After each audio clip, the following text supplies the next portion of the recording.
तिवारी हम जिंदा है, तिवारी हम जिंदा है। एक जो दलित की, यादव की, पिछड़े की, आदिवासी की आवाज था, उस माँ के लाल को इस सरकार ने, इस सम्राट सरकार ने उसकी हत्या करवा दी।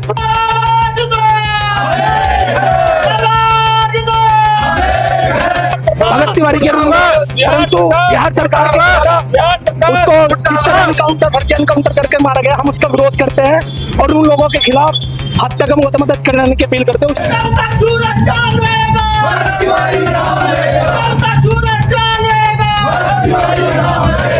अगर वो मानसिक रूप से बीमार थे तो वो फायर करते, पुलिस के ऊपर फायर करते, उन्होंने हवा में फायर किया।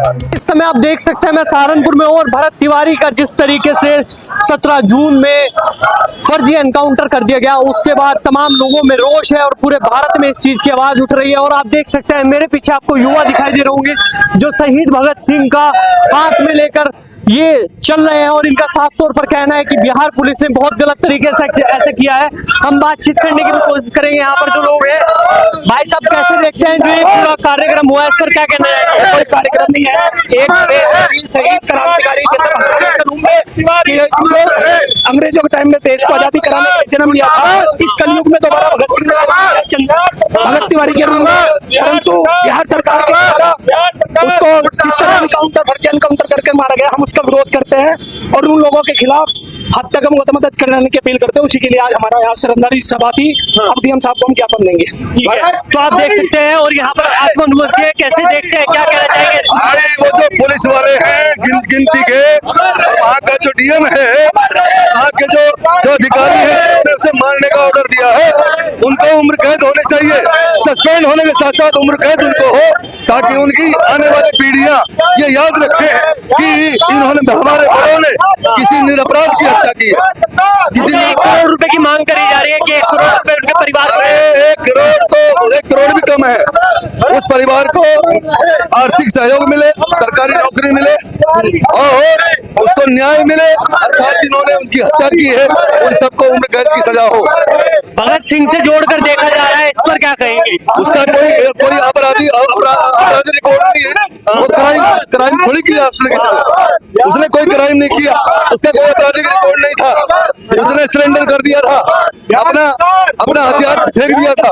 उसके बाद भी उसकी षड्यंत्र के तहत हत्या करी गई। आप देख सकते हैं बिहार सरकार मुर्दाबाद के यहाँ पर नारे लगाए हुए जा रहे हैं और साफ तौर पर कहना है कि भरत तिवारी के साथ जो हुआ वो बहुत ज्यादा गलत हुआ है। लोगों की यही मांग है कि उसके परिवार को पूरी तरीके से जो है इंसाफ मिलना चाहिए और जिस तरीके से भरत तिवारी को मारा गया वो बिल्कुल सही नहीं हुआ। कैसे देखते हैं, क्या आप इस पूरे मामले पर? भैया ये हत्या है, हत्या एक अच्छे देशभक्त की हत्या है। हत्या की है इन्होंने, जिन्होंने ये हत्या की है, ये जगह में अपराध किया है, उनका भी उसी तरह हत्या होनी चाहिए। ये कहना चाहेंगे हम भरत तिवारी को अमर मानते हैं और शहीद मानते हैं।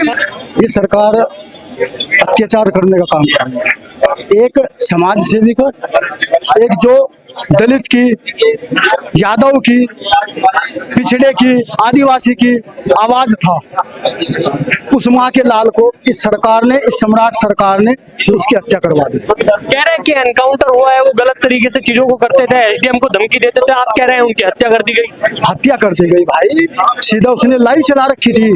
हर चीज उसकी फेसबुक पे है।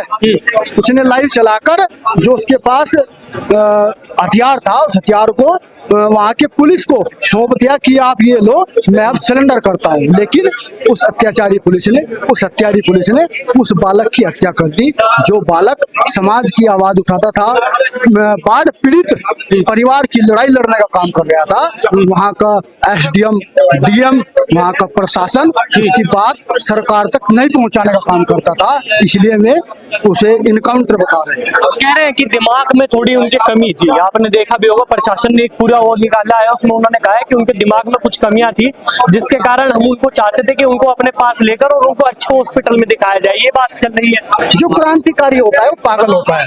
उसने कहा मैं पागल हूँ। पागल किस लिए हूँ कि मैं इस पासवान सरकार की, इस पासवान समाज की, इस दलित परिवार की आवाज उठा रहा हूँ, इसलिए मैं पागल हूँ सरकार की नजर में।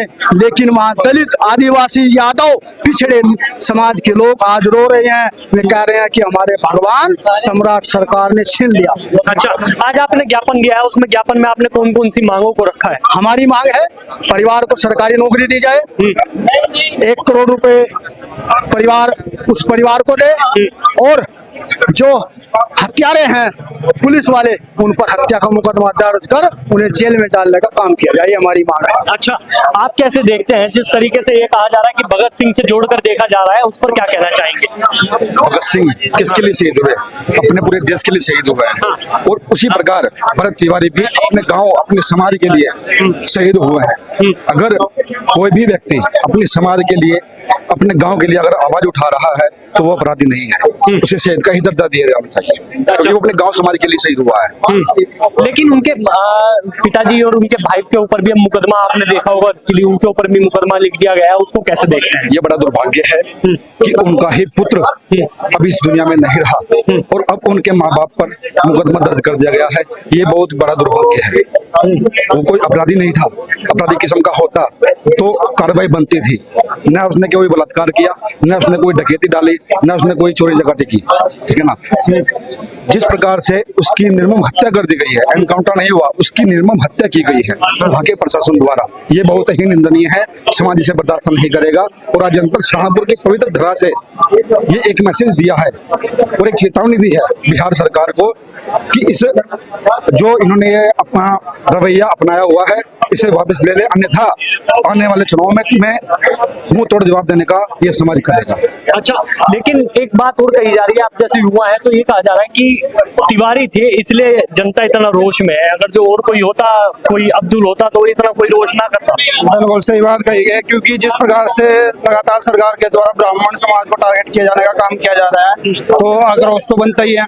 दूसरी बात, इतिहास दोबारा दोहराया गया। जिस प्रकार क्रांतिकारियों को दमन नीति के तहत उनको दबाया जाता था, उनको फांसी दी जाती थी, उसी प्रकार से आज भरत तिवारी के साथ भी वही किया गया है। इतिहास दोहराया गया है और इतिहास से लोग सीख लेते हैं और सीख के साथ क्रांति उत्पन्न होती है। आप देखिएगा सोशल मीडिया से लेकर धरातल पर जिस प्रकार से भरत तिवारी के समर्थन में लोग उतर रहे हैं और उनको इंसाफ दिलाने के लिए जिस प्रकार से मांगे की जा रही है, आने वाले समय में बीजेपी सरकार सत्ता में जिस घमंड के साथ आई थी और जिस प्रकार से सदैव स्वर्ण समाज को टारगेट करने का काम कर रही है, वो सत्ताविहीन होने वाली है।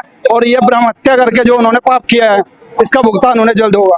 अच्छा, क्या सच में ही ऐसा था कि उनके दिमाग में कोई ऐसी कमियां थी? क्योंकि कहा जा रहा है कि वो तो मेंटली थोड़े से अनस्टेबल थे, इस कारण से वो ऐसे काम करते थे, इसलिए उनको वो किया गया। पुलिस वहां पर केवल उनको उठाकर वहां से और दूसरे हॉस्पिटल में ले जाने का कार्य कर रही थी, गोली नहीं मारना चाहती थी।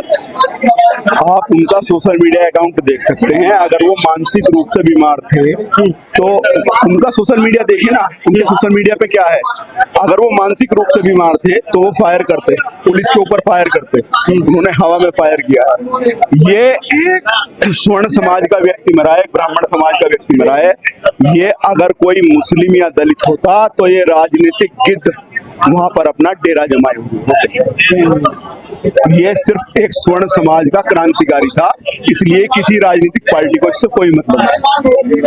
तो आपने देखा यहाँ पर इन्होंने तमाम साफ तौर पर कह दिया कि भरत तिवारी जो है, भरत तिवारी शहीद है और शहीद का दर्जा उसको दिया जाना चाहिए। 1 करोड़ रुपए की इन्होंने मांग भी करी है और सरकारी नौकरी की भी बात करी है। आपको क्या लगता है? आप अपनी राय जरूर दीजिए। नमस्कार।